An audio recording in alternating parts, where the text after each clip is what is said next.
ನಿನ್ನ ಹೆಸರು? ನಂದ ಶಮಿ.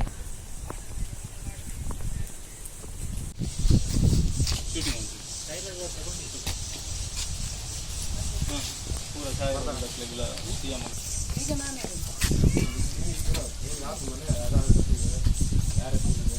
ಮನೇಲಿದ್ದಾರೆ. ಇವ್ರಿಗೆಲ್ಲ ಯಾಕೆ ಅವಕಾಶ ಕೊಟ್ಟರೆ ನಾಳೆ ನಿಮಗೂ ತೊಂದರೆ ಆಗುತ್ತೆ ಸರ್. ಹೆದರಿಸಬೇಡಿ ಸರ್, ಬೆದರಿಕೆ ಸರ್, ಅವ್ರನ್ನ ಹೆದರಿಸಬೇಡಿ.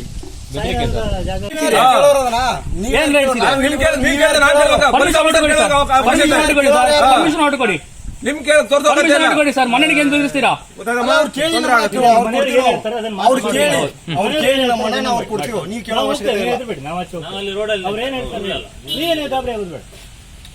ಒಳ್ಳೇದು ಏನ್ ಹೇಳ್ತಾರ ಮಾತಾಡ್ಬೇಡಿ. ನಿಮ್ಮ ಹತ್ರ ಮಾತಾಡ್ಬೇಡಿ. ಅವ್ರು ನಿಮ್ಮ ಯಜಮಾನ್ರ ನಂಬರ್ ಕೊಡಿ. ನಿಮ್ಮ ಮನಿ ಓನರ್ ಅವ್ರ ನಂಬರ್ ಇಲ್ಲ. KRZ ಇರುವ ಕಟ್ಟಡದವರಿಗೆ ರಕ್ಷಣೆ